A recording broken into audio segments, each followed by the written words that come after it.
Hey, everybody. Last time you saw me, it was about 10 months ago. At that time, I had said, Benito, that's it. History, done with my blogs. That time, though, you knew that some things were not right with my life. I was pretty much compromised, emotionally and mentally, and to a certain extent physically, as a result of May 20th, 2013. Talking about the Moore tornado, of course. As you may or may not know, I was within the length of a football field of that F4, which would eventually become an F5 beast. Winds excess at that time as it passed our surroundings a little over 200 miles an hour. It would eventually crank up to be even stronger once it passed our area. The tornado would end up killing more than 24 people and would cause well over $1 billion damage. The facility I was at that day, watching it on our smartphones, they said if you are not below ground, you will not make it. You won't survive. No question when you hear stuff like that and you still live through it anyway, you wonder if you should even be on Earth. And then you hear about people who didn't make it, in particular children who didn't even get a chance to become adults, let alone live a full life. You really, really sometimes could doubt your existence on Earth, and the Lord, who's already mysterious enough as it is, becomes even more of a mystery.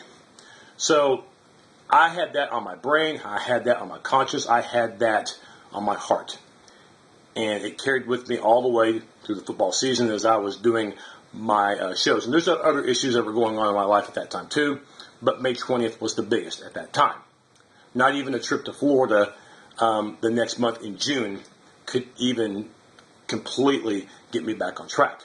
But I tried to use football as a substitution, and there were still things troubling me. So at that time I said, that's it. We're going to put the shows away for good. And that was a mistake.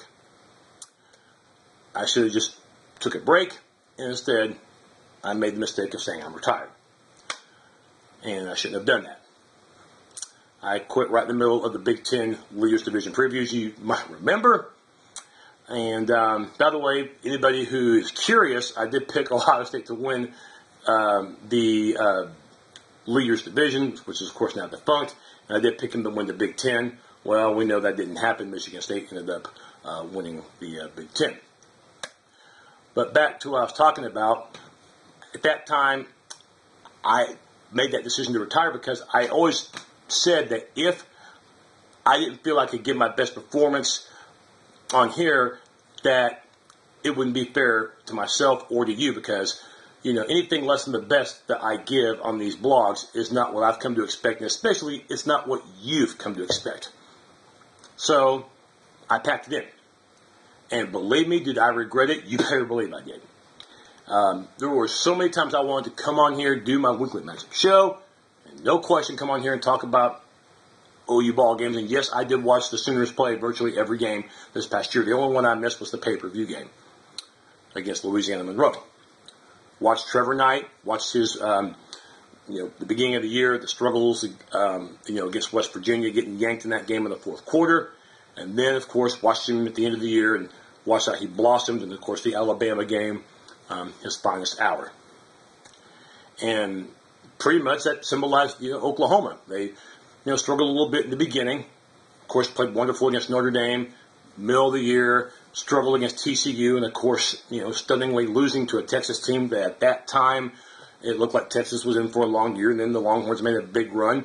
And then at the end of the year, we saw the Sooners when it looked like they had no chance at all in a major bowl game. They won at Kansas State, shocked Oklahoma State in the game, in which, in my opinion, probably had no business winning. But they hung in there, and in the end gave themselves a shot at winning, and did.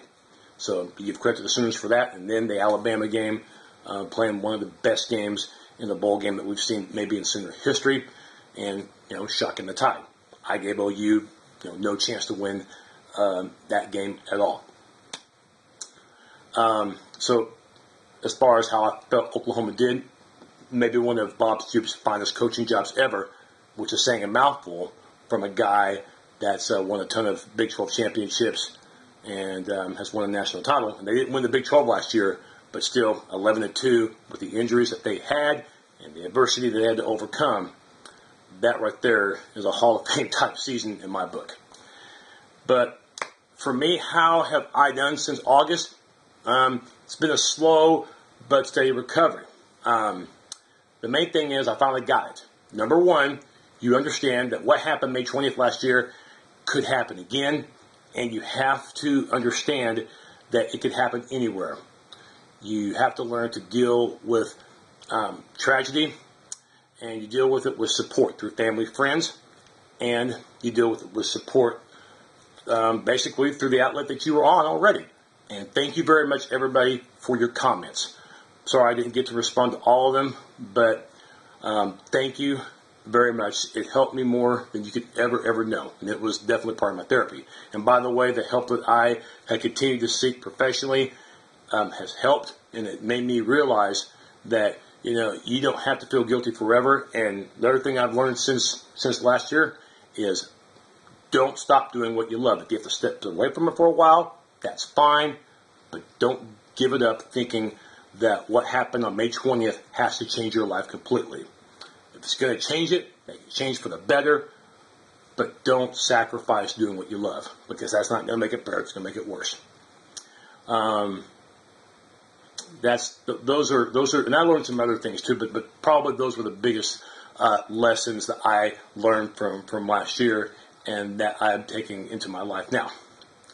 And I'm definitely trying to get back into the flow of things by working out again.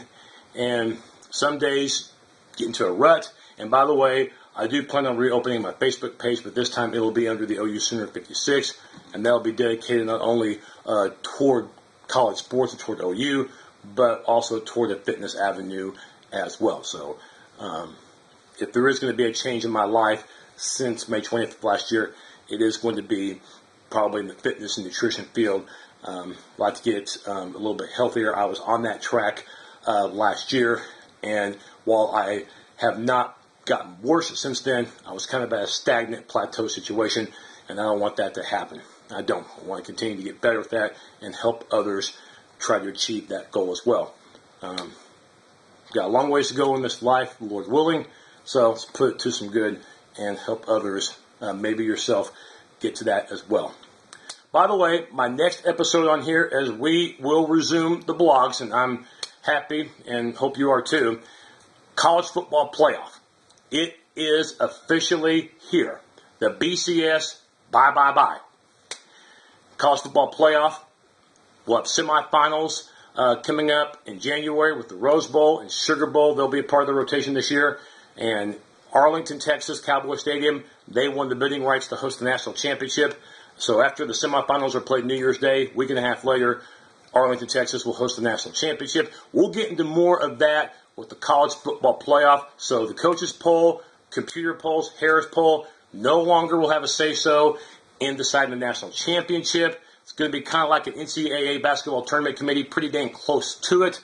So it's going to be a lot of fun, and definitely will increase the popularity. No question it's going to make more money for the NCAA. I will tell you this, ESPN, they'll have the exclusive rights to this college football playoff. That's what's going to be called, the college football playoff. Get BCS out of your head. That's the big thing, because it's history. Florida State against Auburn was the last ever BCS affiliated game. And by the way, one other thing too, if you're curious if we're going to be doing college football previews, the answer is yes, but we're going to do things differently this time, okay? There are 129 teams in college football. No, we're not going to do 129 previews, okay? Forget that, all right? We're not going to do that. We're not going to do conference previews except for the Big 12, and we're going to do that team by team like we have done every year except last year, which was for personal reasons.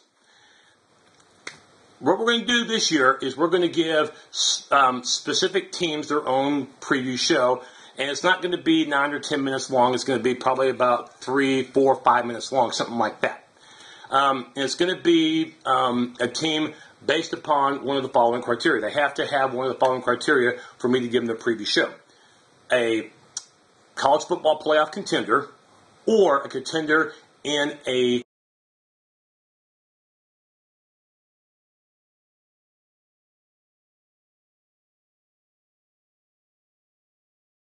Michigan or an Auburn, somebody like that, okay? Notre Dame, even though they're not in a conference, I'll give BYU a preview, somebody like that.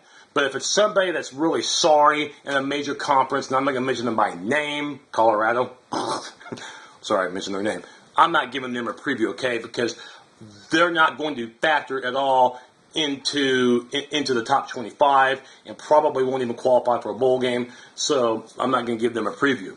But so it's probably going to be at least 40 teams, and I'm going to give them a brief preview show. And then once we get into mid-August or early August, we'll give all the Big 12 schools their own preview show, and Oklahoma will get their 3-part preview, offense, and then part 2 will be defense, special teams, and then of course we will do the schedule for part number 3, weekly matchup show, and the post-game shows, Lord willing, for Oklahoma once we get into late August, early September. Remember, college football season this year will start the final week of August. So Sooner football, we'll cover it as well as we can. And of course, college football in general. Don't know if we're going to do any college football picks. That's very much up in the air. Right now, I don't have anything planned for that. Got a lot of things planned, though, in the next month and a half.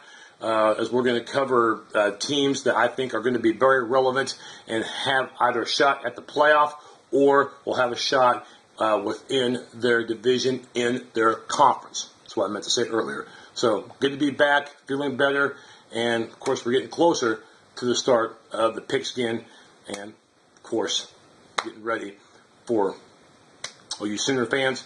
It could be a pretty nice year. Good to be back. Talk to you soon, everybody. Bye.